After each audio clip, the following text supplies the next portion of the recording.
what would you say today are the 3 key things people should really focus on to live a longer, healthier life? Super easy.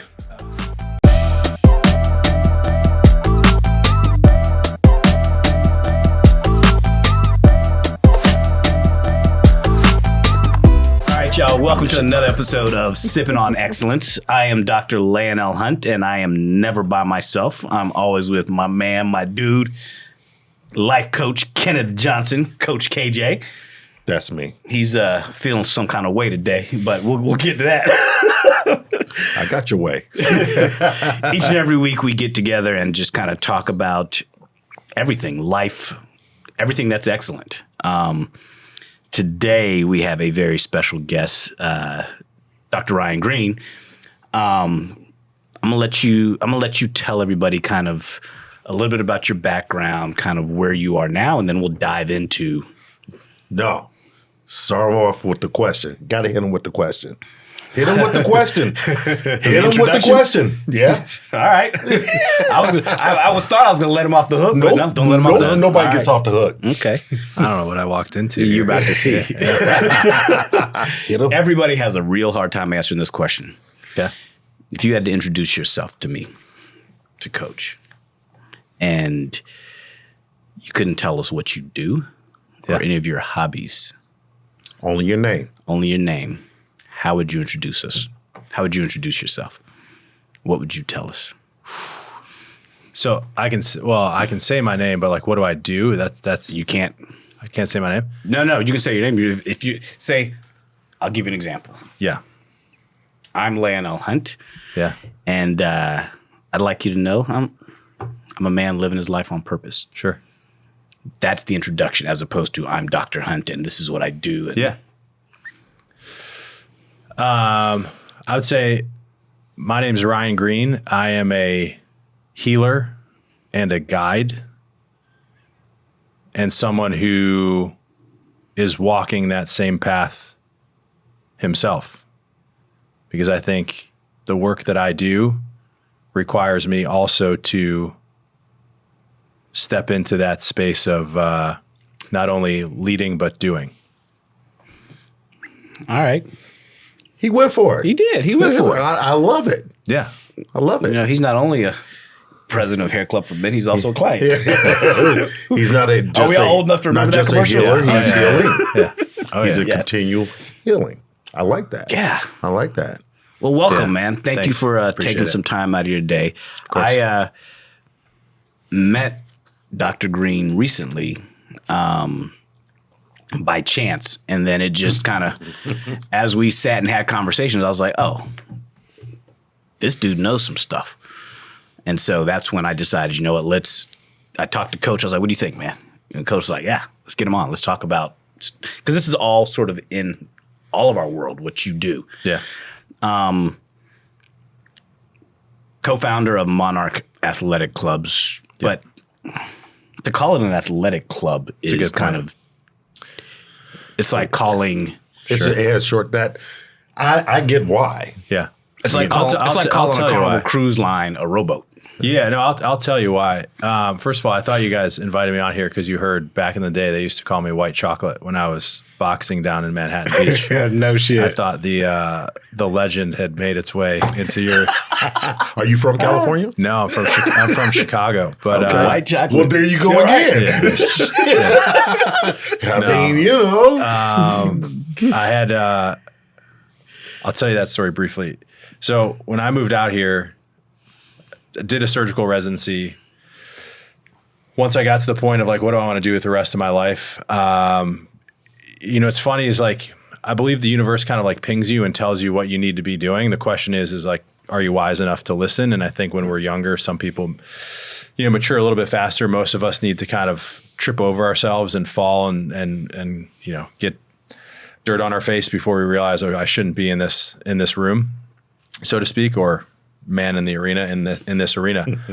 And so as I was navigating my way out of traditional clinical medicine, I just didn't know what else to do. And so when I was at a fellow at Mayo Clinic doing research and in hand and sports, truthfully, like probably the lowest point of my life, because I'm like, I've done so much work and now I don't want to be in the world that I thought I wanted to be in. But like, as I was going through training, my attendings were like, how do you lift? Like, why are you eating? Why do you carry those protein bars in your pocket? And they're like asking me, I was like, all right, maybe I should be in a world that's not like surgery and just like piecing people back together. When I'm looking at them, I'm like, part of the reason why we need to replace your knee is because you're 400 pounds and you weigh, you're 5'5", right? Yeah. Your body just wasn't designed for that load. And so I was thinking, well, what would I want to do if I was a patient? And when I was at Mayo, have you ever been to Rochester? Once. Okay. It's a weird spot. Yeah. It's in the middle of nowhere, but it's like the mecca of health, arguably. Healthcare, yeah. And so I didn't have anything to do. I had no friends. I went to Mall of America one weekend. And once I had no friends. I had no friends. Like, you know how it is. Like residency, you're like, I have a time limit. And that's it. And then you go to Mall of America. And but when I got to Mall of America, I was like, oh my God, I get it. Like, these people will drive from wherever they're at. They get to park their car and everything they want is here. They could stay for days. They don't have to leave. I was like, why don't we do that with health? Like, why can't you go to a spot, you have a trainer, you have a physio, you have a physician, you have a nutritionist, and then you're like, oh, they do that in professional sports, but why don't they do that for professionals? And so that was like my catalyst that allowed me to create what is now Monarch Athletic Clubs, which is essentially just a space that focuses on the fundamentals. You join, you have access to medicine, movement, physical therapy, nutrition, and then you also have that sense of community, which I think has been largely sacrificed for the sake of money, right? Like big box gyms, how many people can you get in? Group fitness, how many people can we fit in? There's not that sense of camaraderie. And you're early in your journey, but you'll learn pretty quick. Like, every trainer knows you, you know them. And the relationship, even though it's technically medical, is actually just human beings. Because at the end of the day, part of why I said what I said to answer that question was, like, I'm not doing anything. Like, when he comes in and asks me questions, like, I can point you in the right direction, but you actually have to do something, right? Like, when you do surgery on someone, you're putting things in place, but like, the tissue has to heal, the bone has to heal. And if they got to do their part. 100%. And if your environment that you're subjecting yourself to every single day is toxic or low energy, the body's going to respond. Like, it's an antenna, so to speak. So to your point, when I moved out here, I actually had to like ask my parents for money because I had $0 as a fellow and like a crazy amount of debt. And fortunately, they kind of helped me at least get on my feet out here, which is wild to be in your 30s and be like, I have $0 to my name and I need some help. But fortunately, I had great parents. That's the healthcare track. Yeah, 100%. But when we got out here, we had that conversation like many, many times. Like, what are we doing here? What do you want to call this? Health club? It's kind of been... we haven't used the word health club since like the 80s, and it's got a connotation to it. Longevity center, people didn't really know what that was. So we kind of settled on athletic club, because if someone was to describe any of you guys as athletic, I don't think it's offensive. I think people would be like, yeah, I'm fit, I work out. Absolutely. And movement is a large part of what we do. So that's where we're at now. But I do think we're defining like, what is this new category of integrated health, to your point. Yeah. I didn't know this, but apparently med spa was a made up word, but now like everyone knows what a med spa is. But at some point someone was like, okay, this is a medical spa, med spa. So someone will probably coin what we're doing here. And we've started to, we just kind of move away from athletic club, just like Monarch clubs. But that's also because I have visions of other things that I want to do within the ecosystem. And the athletic club, the 4-wall brick and mortar, will be a piece of it. But there's other things that I want to do in mental health and insurance and things like that. Absolutely. So, yeah, absolutely. I think you touched on mental health. Mental health is a big aspect of wellness that we always talk about, gets constantly ignored. Oh, it's always ignored. Yeah. The psychological aspect of movement, of wellness, sleep, stress. We touch on it. Oh, you don't get enough sleep at night. Get some more sleep. Sure. Well, why aren't you sleeping at night? Totally. What's keeping those wheels spinning? 100%. And how are you treating that? Nobody ever dives into that. Your doctor definitely doesn't.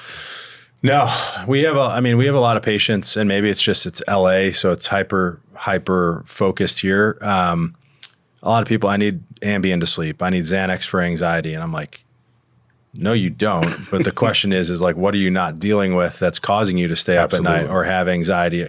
And I feel more comfortable, one, because my journey, which I know you wanted to talk about at a certain point, was like I went from traditional clinical medicine to kind of like hybrid research to doing a fellowship in what's called integrative medicine with a guy who I thought the world of and was fortunate to study with, named Andrew Weil, who's, was a cardiologist, but back in the 60s, he was on the forefront of the psychedelic movement. It was like him, Timothy Leary, Ram Dass, like these people that were pushing mental health forward until the Nixon administration came through and it was war on drugs. And like now look where we are, which is not in a great spot. So I got an opportunity to study with him and just was able to better understand that like Western medicine is great for a lot of what it does, but there's a large part of the world that has thousands of years of how they take care of themselves and health. And you have this impasse, which is like, there's not massively funded randomized controlled trials. And you're like, well, there's also thousands of years of people that have done the same thing and done very well. We just haven't packaged it and put it in a journal. So, perhaps we could learn from each other, and like there's certain things that could be used for certain reasons. And that was part of this whole integrated medicine movement, which started in the 80s. Like I wasn't the first person to go through the fellowship. And now there's like 25 or 30 institutions in the US that have integrative medicine fellowships or residencies. Yeah. Hopkins, Cleveland Clinic, Northwestern. Cedars used to have a big integrative medicine. UCLA has the East-West Center, but just ended up not doing much with it. Yeah. I mean, it's, and that's when I pitched Monarch to Mayo, because they kind of have a Y Combinator, incubator type system. They're like, it's great, but there's nothing profitable about prevention. So that's what you run into. It's a misconception too. Yeah. Well, because there's a lot profitable, but it's a payoff down the road. So you have to invest in yourself. But for me, it just felt like the right thing to do, to be like, okay, if you come in and you're like, how could acupuncture help me? Like, I would like to have a functional understanding of where that may be valuable. If someone, we have a lot of international people, they practice Chinese medicine, Ayurveda, they want to use herbs. Like you see more and more people are like, oh, I left acupuncture to come here. Yeah, exactly. That's what I just finished. So I think physicians should have a functional understanding of like how medicine works in other parts of the world. And that was really the 2 years of fellowship study, was like, how do you integrate Ayurveda, Chinese medicine, herbs, nutrition, all these other aspects of what we call complementary or alternative therapy. Like in the rest of the world, it's just medicine. That's just what they've always done. Yeah. So yeah, it was an incredible program with someone who I think the world of, and I'm fortunate that even at like 85, he was top form, tons of energy, teaching for hours and hours and hours. So it was a really cool opportunity. I think the problem we make in medicine is thinking of acupuncture and Chinese medicine as well as some of the more holistic approaches to care and treatment, herbalists and some of these things. I think the problem is we look at it as different as opposed to just saying it is just a different specialty. 100%. How I refer somebody to a cardiologist because I don't know jack about heart disease, or how I send somebody to an endocrinologist, same thing. I send you to an acupuncturist. I send you to a physical therapist. I send you to whoever can help you and not hurt you. Because patients always ask me, oh, you believe in that? I'm like, the Chinese have been doing it for centuries, thousands of years. There's a reason why. Totally. I was like, what I do every day, these surgeries have been around for less than 100 years. Yeah.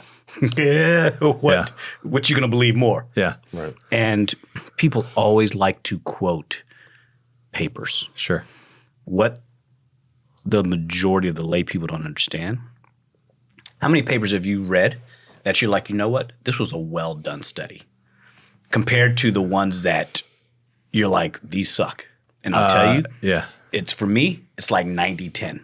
Yeah. 90%, these were terribly done or data skewed and all that. And there's like 10% that I'm like, you know what? There's bits and pieces of that I think are quality. I'll tell you something that I find interesting. So when I was a fellow, like, I don't know if you remember this because you're a little bit further along than I am. He just called me fucking old. You are. I was just trying to be sensitive. Thank you. I appreciate Yeah, you. it's all good. Oh, But like My man. the first 6 months, you're just writing grants, right? Yeah. And then you're hoping that someone deems your idea worthy of funding because no one's funding it themselves. And then the last 6 months of the year, you're just trying to get the project done. And then it takes years for you to put the manuscript together. oh yeah.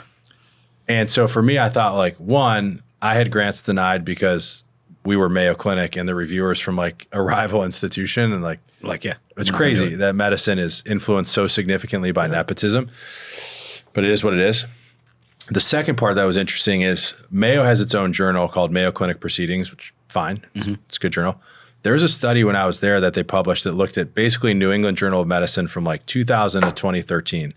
And basically they found, I don't remember exactly, but around 75% of the procedures or treatments or practices that they, were published had summarily been proven like no longer standard of care or potentially damaging.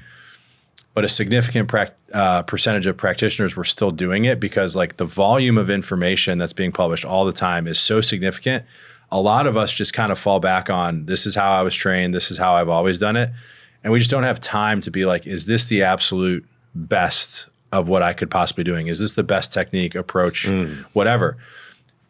And you think when you go to your physician, like they're up to date with the most recent literature, like it's hard. It's really hard, which is why I think AI is going to be interesting because It can weed through all of it. 100%. Or you can take a patient's profile and like build your own, LLM and just be like, give me the best approach, treatment, perioperative care for this person, and they'll pull stuff from papers instantly. So I think it's going to get a lot better. But the point is like, a lot of people have just been doing things because that's how they did it for the last 30 or 40 and that's years. how they were taught, and 100%. They And just followed the line. And it's no different than culture where like people from certain areas have certain attitudes about certain people because that's just how life has been, You were talking about like the like people coming in and saying, I need Ambien because I need to sleep. Yeah.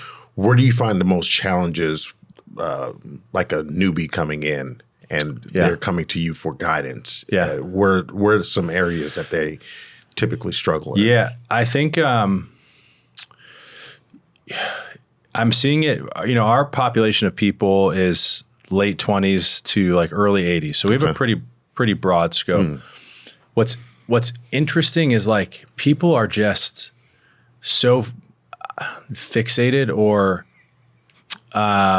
they're defined by diagnoses, right? Which is super interesting to me. Like their life is, I have high cholesterol, I have high blood pressure, I have anxiety, I have depression.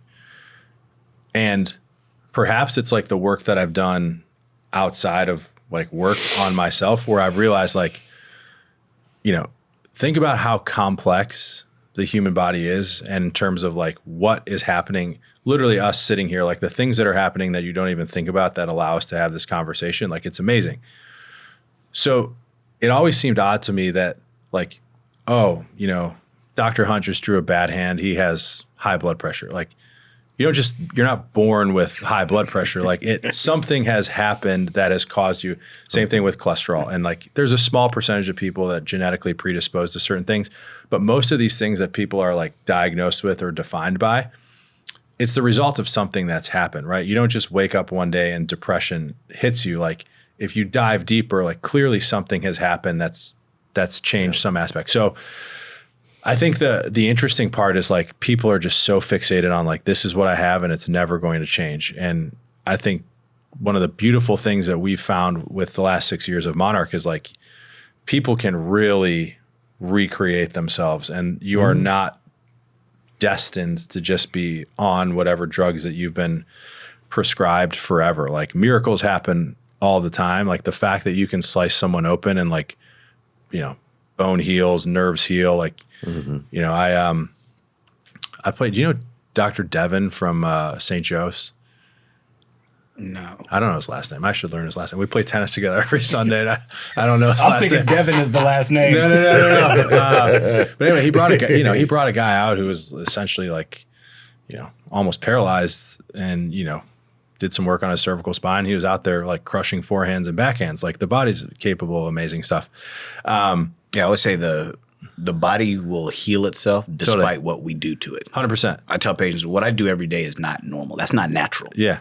Like, my question is just like, what are you doing on a daily basis that's causing you such stress or elevated blood pressure? Or I think ADHD is one where people are just, like, it's crazy. Like 100. Adults that are on Adderall, and like I get people, I'm like, you are on 6 different medications just to keep you alive. Like, this is not normal.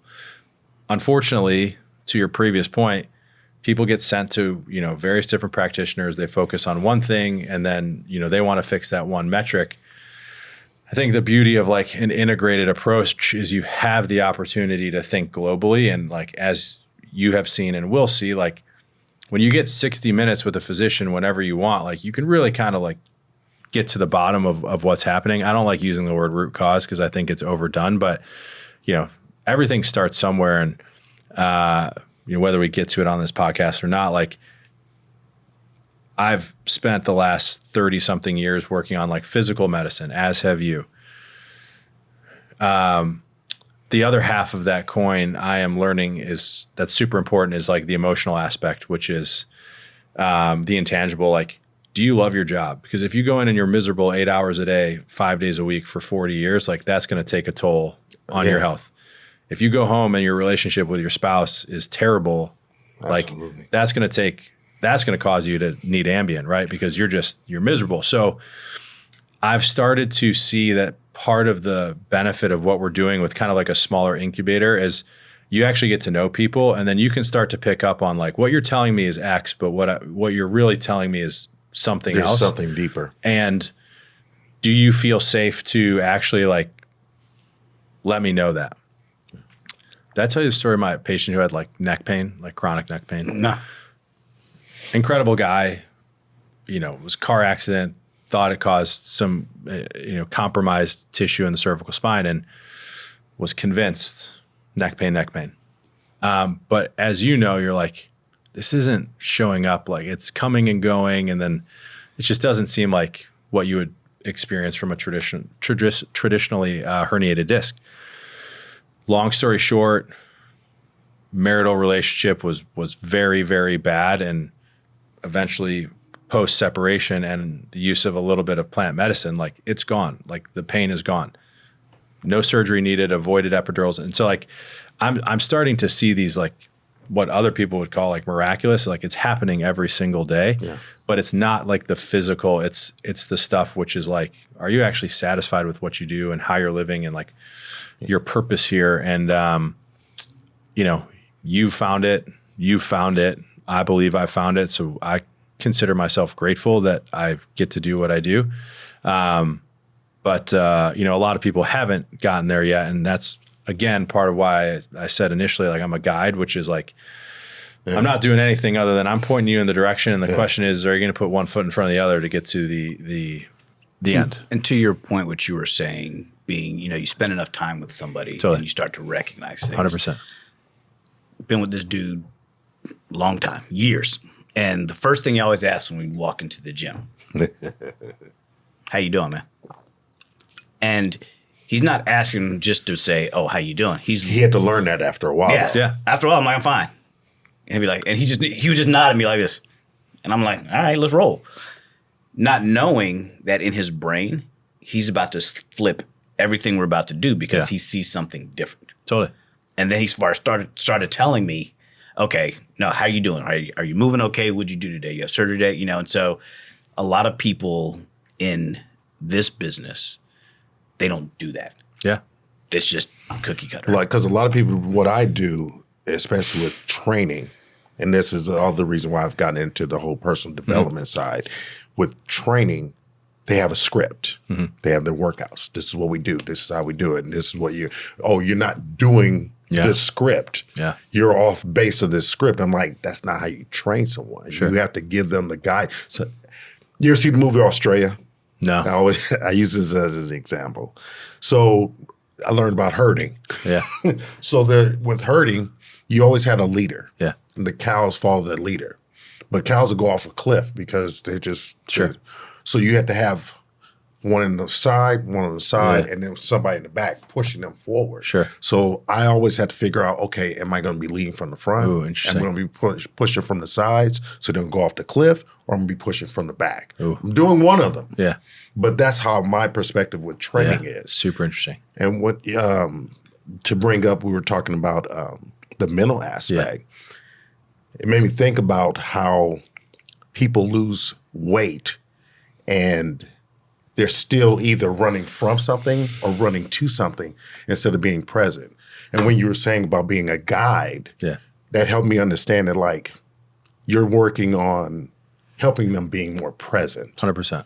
Instead of getting away from where they are. Totally. Because they can lose 50 pounds, but they're still the 50-pound person in their head. 100%. And you got to keep them present with who they are. Totally. That's when you say, I'm a guide, that's what do you think is easier? Sorry, what do you think is easier to deal with? Somebody who's very specific with, I want to lose 50 pounds. Or the general of, you know what?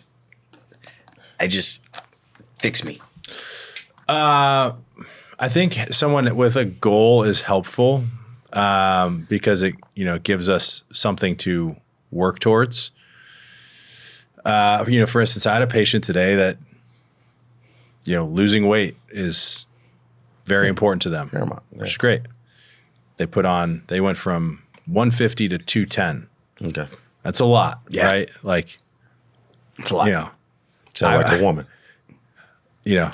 I know what that is. But they mentioned something when they were talking, which is like, it was, family health. It was really stressful. So instantly I know, like, they've just navigated through something extremely fragile. And, now they're here because they're like, I don't like what I see when I look at the mirror. And, like, for me, that's personal, because at the end of the day, like, another thing that I believe we're here to do is, like, just to love everyone. Like, if I'm always giving to you and you're giving to me and to him, like, we're all feeding each other. Yeah. But if you're not in love with yourself, and, like, it's hard to really feel like I want to give to other people. And if you're doing it, it's pathologic and it's people pleasing, which is another crazy story. It's total aside. Like, there's a really good book called The Myth of Normal, Gabor Mate. It's all about trauma healing and illness in a toxic culture. It's a great book. But he talks about there's legitimate published evidence that people with ALS, very high percentage of those people are, like, diagnosed people pleasers. So there's something about, like, their nervous system where, like, when they've just been pathologically giving, like, anyway. So,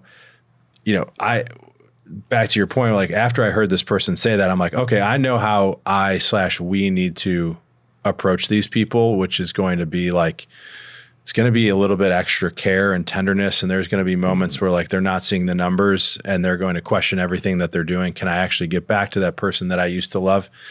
And you're just like, it's not about that person at that weight. Like, right now, what you need to do is just be like, I am where I am and I'm going where I'm going and I'm loving the process in between. And then you're going to get to where you need to be.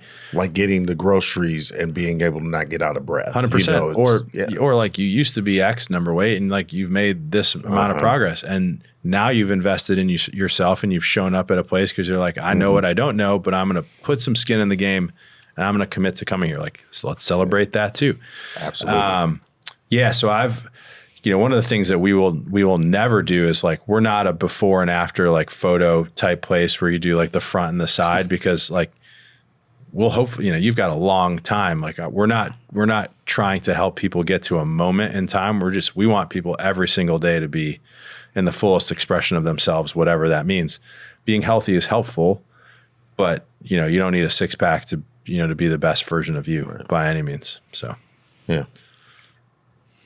When you look at your world of longevity medicine or integrative health, let's just talk about longevity. Sure. Because there's so much shit out there. Totally. And so not necessarily fads, but what do you find that you have to battle most when people come in asking about, whether it's, how do I deal with the stem cell conversation? How do I deal with the peptide conversation? How do I deal with hormone, TRT and some of these other things? Yeah. And the myth versus the reality. Sure.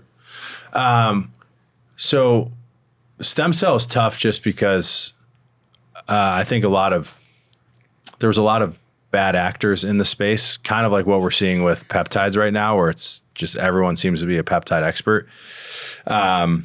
Hormones are interesting because, especially for women, there's been a whole 180 on bioidentical hormone therapy and like how important it actually is in terms of helping reduce risk of disease, cardiovascular and other cancers. And fortunately, Oprah talks about her journey, and now all of a sudden there's millions of women who are interested in it. So like, if she's the catalyst, like great, at least she's talking about it.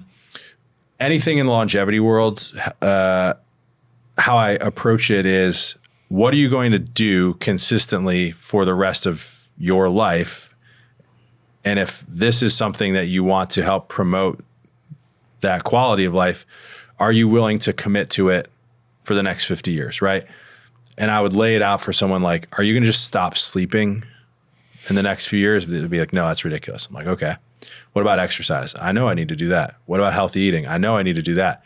And then I get to like, okay, are you going to give yourself a shot of NAD in the butt 3 times a week for the next 50 years? And people are like, all right, like maybe not. So maybe I don't do any, but they are super hot on NAD coming in. Are you going to pay $1,000 for an IV every month to get 1,000 milligrams of NAD? And they're like, oh, I didn't realize it was that expensive. Or they'll do it for 3 months and then life gets busy and they fall off. And you're like, all right, clearly you weren't like super invested. And then the peptides is, peptides are meant, for a reason, for a season. Like they weren't meant to be done continuously. And there's, if you're constantly pummeling yourself with growth hormone, like there are downsides to that too. So I think, the reason, what I tell them is like, I'm open to having these discussions, but I'm also going to lay it out, and I'm not just going to take your money and get you something when it's not going to benefit you, because you are not going to commit to it for the rest of your life. So it's fine. I'm fine with that, because like our business model is about people coming in and using our movement services and physical therapy and doing quarterly, check-ins and blood work. And like, they're going to do that for the rest of their life, because that's been like, they know that they should. A lot of this longevity stuff, man, we're discovering it. We're building the ship as we're sailing it. We're trying to figure out like what's going to work and what's not. For instance, rapamycin, right? So, targets a nutrient sensing pathway in the cell called mTOR, mammalian target of rapamycin. Could potentially help prolong life, improve quality of life. But it's also a immune suppressant. So if you're getting a high quality rapamycin product, which is shown in mouse models, can prolong life.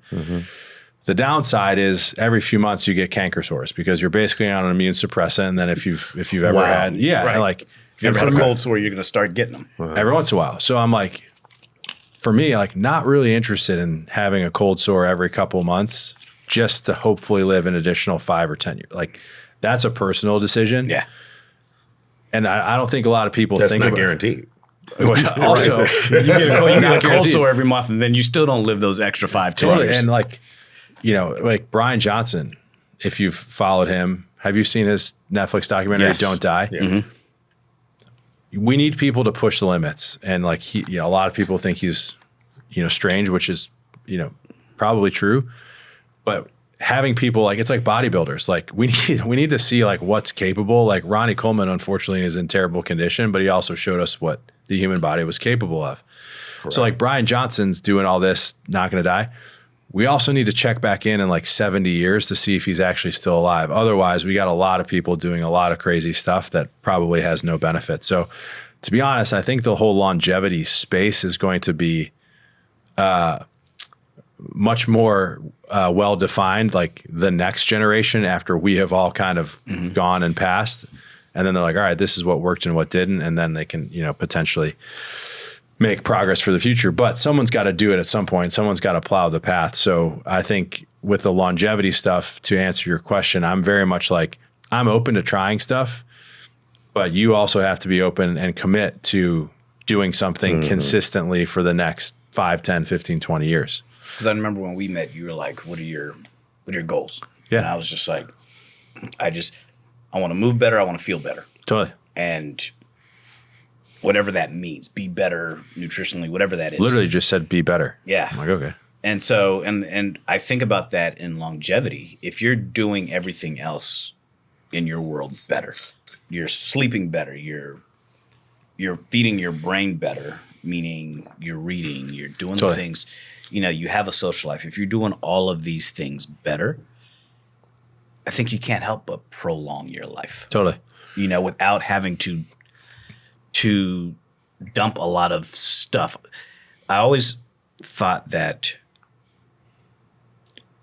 you don't need supplements are to replace what you're missing. They're meant to supplement something. They're supplement something. Everything. I've always said that. If I'm 52, I don't need my testosterone level to be 4,000. You couldn't handle that. You know what I mean? I could. You could not. And so he would know what to do. You wouldn't know what to do.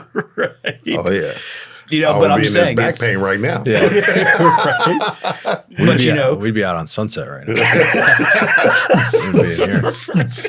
Yeah. But I think there's that medium of, okay, what do I need to do to be where I need to, like I said, move better, work better. Yeah.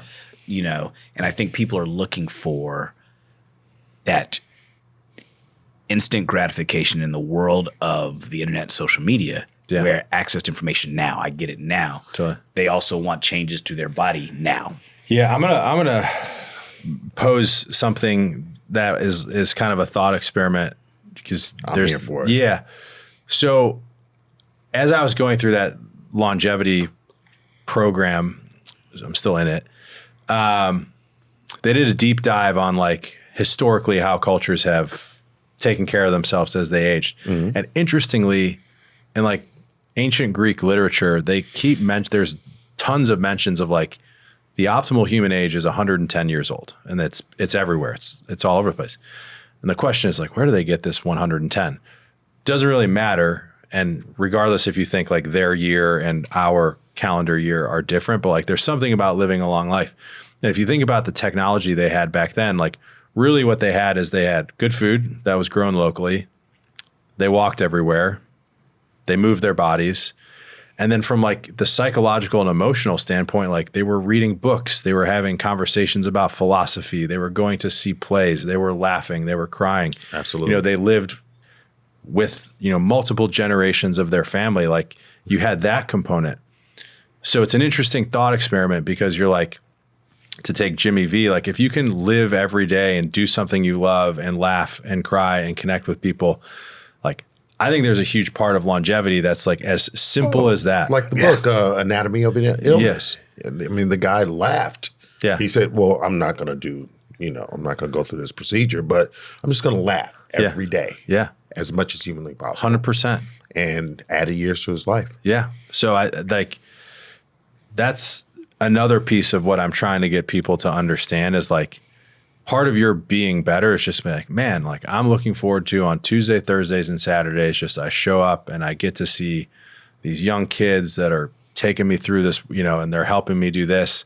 And then you get some benefit because perhaps someday you get to help them out with something. Like it's amazing. I've seen like some of our members have car dealerships and sure enough, these young kids that are trainers, like they get into car trouble and next thing you know, they get a car at cost because they just happen to have built a relationship at 6 a.m. 5 days a week with a guy who owns a Kia dealership. Like, that's the cool stuff that you're just like, you couldn't have planned that and put that in your business model, but it's just, that's what happens, man. When like humans connect and when they feel good and they're healthy, it's like everyone's giving to everyone else. It's amazing. Well, that's the big thing too, is people are connecting. Totally. People, I mean, with social media has made us less social. Totally. Oh, for sure. With a gym culture. Now, I won't even say a gym or a sports training facility, a gym culture. Sure. You have a culture, you have a community, and people are coming together. Totally. They're responding, they're bouncing off ideas, thoughts just by sharing. And, if you, like he come in, he has a bad day or something happens, I'm like, okay, tell me about it. Yeah. I'll hand him a dumbbell, but go ahead. Nice. We'll keep it moving. Totally. We'll because the more he moves, the blood flows. It'll allow him to start thinking through some of those things as well. No one's felt worse on the other side of a workout. I can guarantee that. Like at least you know the endorphins are. Oh yeah. I've been trained for over 25 years, and there's one phrase I live by. You need to leave the room feeling better than when you walked in. Sure. I live by that. Yeah. I live by that. And I don't touch people if I'm in a bad place. I won't stretch them. Totally. I just bad energy. hands off, bad energy. I say, I got that juju today. Sorry. Yeah. No, that's real. I like maybe it's an LA thing, but you know, everyone talks about like how you need to meditate, and I believe in the power of meditation. I think that's totally valid. But for me, movement's my meditation. And I think for a lot of people, like you get into that flow state and you're just like, okay, things that you couldn't quite figure out, all of a sudden the pieces start working together. So I called him out on that last week. Yeah. I said, we were talking about meditation with our last guest. And I said, you meditate? He said, no, I don't. I was like, you go for walks, right? Yeah. You meditate. Yeah. 100%. Because you're becoming at one with self. 100%. We've That's talked all about meditation how is. I'll go for a 5-mile walk or I'll go and hike. Yeah. And either there'll be a podcast or music in my ear. And that's when, and he'll know because I'll start firing off a bunch of texts because the mind just starts to work. Yeah. And I'm like, this is that space. Or I don't think of anything and just kind of just roll. And I'm like, okay, meditation doesn't have to be sitting in a quiet room. Totally. I can't shut this off. That's why I can't do yoga. And somebody's asked me the other day, why don't you do yoga? I was like, because I'm too busy looking around. Yeah. Saying, am I doing this right? Are my mechanics right? Oh, let me see how that person's doing it. Let me do this. I couldn't do it. Yeah. You know, so I'm like, it's a great exercise. It's great movement, but I can't wrap my head around doing that with other people in the room because I'm focused on them. Yeah. You know, and so with movement, you always feel better. Nobody feels worse after moving. Yeah. And I tell all of my patients the key to life is moving. I have a patient, 97 years old, 96 years old. I told you about this guy. Plays tennis every day. That'd be great. I would love to do that. And he came to see me. I operated on him 13 years ago when he was 84. And he's like, I wake up every day and thank God that I met you. I say your name every day because I haven't had pain since. I was like, dude, what are you doing here today then? Like, why are you here? He's like, he's like, I just came from playing tennis. And he's like, and every time I kind of do this, my neck cracks and pops and it kind of aches a little bit. I was like, really? And I circled his birthday on his chart and I did this. He's like, what's that? I was like, it's all the birthdays you've had. Yeah. I was like, your neck cracks and pop. I looked at him, I was like, get out of my office. Yeah. But it's one of those things where I'm like, are you serving overhand still? He's like, yeah. I'm like, then you're winning. Totally. You know? And he's like, yeah, I play every day. That's all I want to do. When you operated on me, I was able to go back playing tennis every day. So every single day without fail, he moves. And so I think that's also one of the good things about pickleball for older people. Yeah. Because it's short in the court and they can just move. Yeah. So many of my patients have now become fanatics about it. I'm a tennis purist, so pickleball to me is an abomination. Yeah, but some of these older people can't run. I would still say that even if I would say I go, just go play tennis, man, like instead of playing pickleball. Well, I don't know if he told you about me. I'm no L3 to S1. I'm bone on bone. Oh, his back looks like shit. Yeah. Why? Football or like life? Yeah. Life. Power lifter, bodybuilding, everything under the sun. But because I do so much mobility, that's the reason why I'm able to stand tall. Yeah. I mean, it ain't always good, but I'm able to stand. 100%. We've seen, because he's not cutting on me. No. It's like I've been waiting for it. Our physical therapists are aggressive, like, aggressive is not the right word, but they're very adamant. They're like, you can still do things. You just have to, maybe it's retrain your mechanics or, go back and start learning like what it actually means to squat or hinge or push or pull. And like the body's capable of incredible stuff. And we've had some patients who were scheduled for surgery. They're like, just give us like 3 months and we will get you back. And then they're squatting 300 pounds. And they're like, I used to be told I could never squat again. And so we have this ethos within our culture, which is like, the body's capable of incredible things. You just got to give it a little bit of time and guidance. And again, like healer and guide, like all I'm doing is helping you. Yeah. I always tell people I never offer somebody a surgery for pain alone when I first meet them. Totally. And there's so many people the people who thank me the most are the ones I've never operated on. Yeah. And I always say, you've been hurting for 20 years. Give me 3 months. Or better yet, give me 4 weeks. After 4 weeks, if there's any little bit more, give me 4 more weeks. Yeah. Next thing you know, it's been 2 years. And they're like, I'm doing okay. And I tell people, learn to live around your spine. Yeah. Because it's going to change. As you get older, your spine is going to change. Figure out what causes you pain. Yeah. Live around it, work through it. That's an interesting thought because, like, within our 4 walls, there's times where I'm like, our team's really good about communicating, being like, so-and-so felt this. They want to talk to physical therapy. Like, the coach is like, we're letting physical therapy know, which is great. I'm glad that they have the communication. But then also I was like, for instance, me yesterday, like I lifted in the morning, then I went and played 2.5 hours of beach volleyball, and then I played 90 minutes of live ball tennis. And I'm like, today I'm going to be sore. Like I'm going to feel that because I just did like 6 hours of strenuous activity. And I don't know, maybe it's something in culture, which is like, they feel like they should never be in pain. And then if they feel something, well, something's wrong. And then I need so-and-so, you're like, Because people don't like pain. yeah. I'm just like, no, your body's just like, you did something to it and it's going to heal, and then give it a couple days, give it a couple weeks, and you'll get back out there. Like, yeah. So sometimes The I'm thing like, I tell patients the most, I was like, if you're in my office, the days of absolute pain-free are gone. Ooh. It's just don't have that expectation, and definitely don't put that expectation on me. I tell them, I'm like, if you're older than 30, you're going to wake up one day, my knee hurts a little bit today. Yeah. Pain-free, zero pain is not realistic. Yeah. What I like and what you're saying is it sounds like the culture and what you guys are showing is how to put the mind with the body. Yeah. Like, okay, you can hinge. We just have to work on you 100%. understanding and identifying what hinge is. So you know it up here, not just you're going through a series of exercises and getting through it. Yeah. When you onboarded, you've done your 2 strength sessions. Yeah. Like day 1 is just movement. Like the coaches are like having you bend over, pick up a light kettlebell. Do you feel this in the right places? Because I see it all the time. Like most people don't know. It's interesting. Like movement patterns have been lost. And I mean, I go to Barry's boot camp.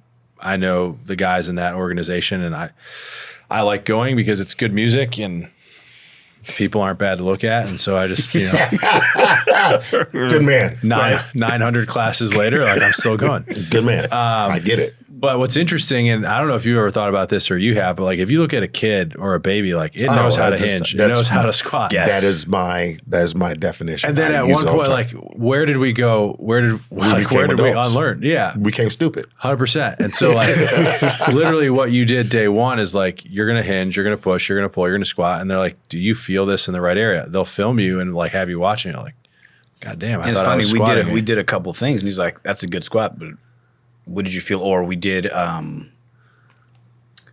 lunge. Yeah.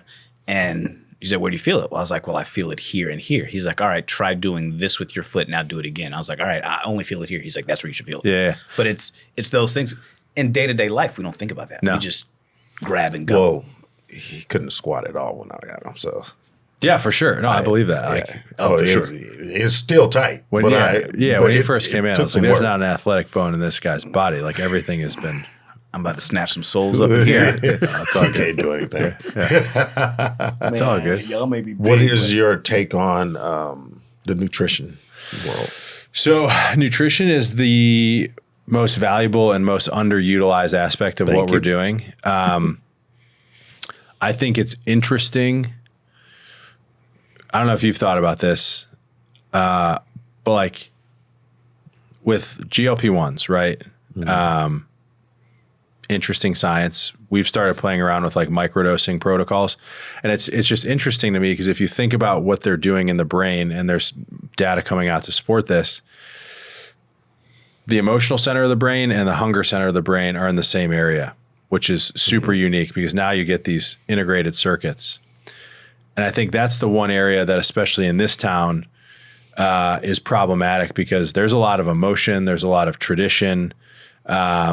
tied to food. And now all of a sudden, like someone has a goal, which is typically there's a huge nutrition component. Do you need to increase protein, increase calories? I hear all the time, I want to build mass, burn fat. I'm like, all right, well, let's pick one or the other.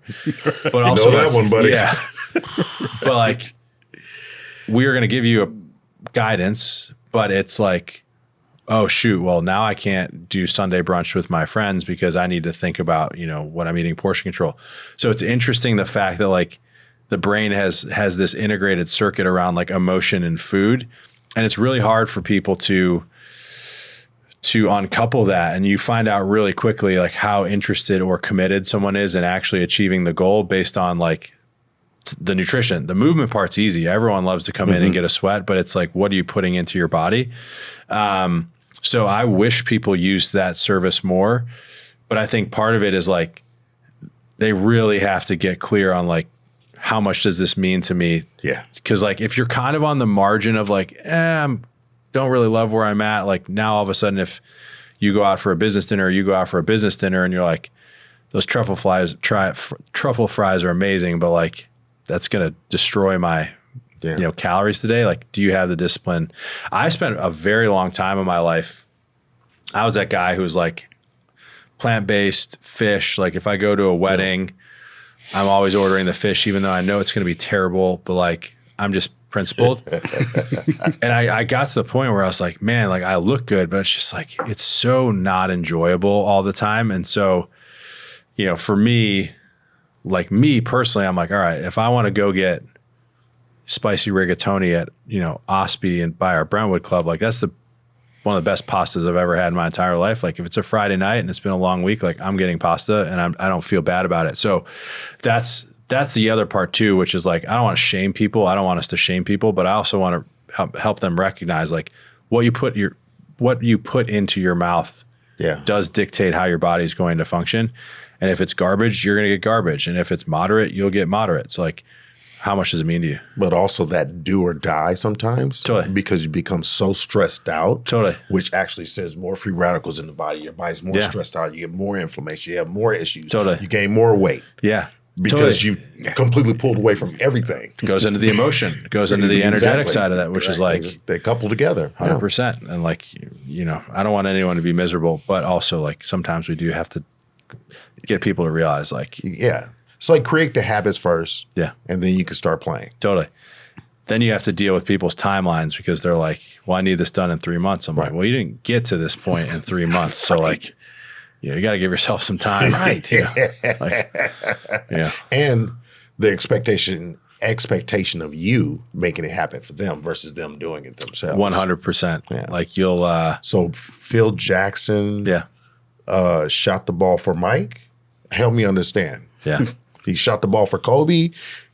Help me understand. Yeah. Yeah, I always tell people in my office, the goal is better, not perfect. Yeah. There's no such thing. Just be better than you are. If you want to, I'm going to help you feel better. I'm not going to make you pain-free. In your world, we can make you a better human, help you make yourself a better human. What are your intentions? Are you trying to be perfect? And whose version of perfect are you trying to be? Yeah. Or you just want to be better than you are.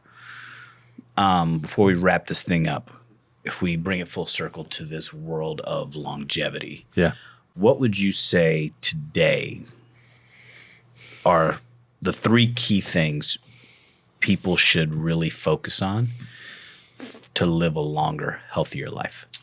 Super easy. Sleep, movement, and I'm going to say emotion, but what I mean by that is like connection with yourself and other people. I think loneliness is a huge problem. And sleep is incredibly important, probably the greatest panacea for most of the things that we're dealing with. Movement, same thing. If you look at nature, nothing is stagnant. Everything is moving. So like, again, we're given this rubric in our natural world, which we are a part of. And then, the emotional aspect, the connection, like who's your tribe? What's your purpose? Being a lone wolf, which I, for a very long time was like, it's just way more convenient to be by myself because then I'm on no one else's schedule and I'm not also letting anyone else down. Like that doesn't help anyone in the long run. So those are the three big ones. Then you become weird. Yeah, dude. Nice. Totally. Yeah. Man, thank you for It's been an honor for spending this time with us today. Before we close out, tell everybody kind of where we can find you. Yeah. So at Monarch Clubs, Instagram, monarchclubs.com is the website for me. At Dr._Greene with an E_DO. So if you just Dr. Greene, it should pop up. I'm not great. I'm not great responding on Instagram just because I just don't want to spend too much time on there. But I do check it. So if you have questions, I do like to get back to people, because if you've taken the time to ask a question, I think it's reasonable that I'll get back to you with an answer, because throughout my life, I've had a lot of people helping me out. And so I want to make sure that I'm also giving back. So never feel bad about sliding into the DMs in a meaningful way. Right. Yeah. Coach, where they going to find you, man? At Coach KJ Knows on Instagram and CoachKJ.com. And you're going to find me at Lionel Hunt on IG. You'll find me at huntspine.com, everything spine related. And go check out the huntfoundation.org. We're constantly doing good things around the world, and just kind of, like he said, having that human connection and trying to make this world a better place. And with that, we're out.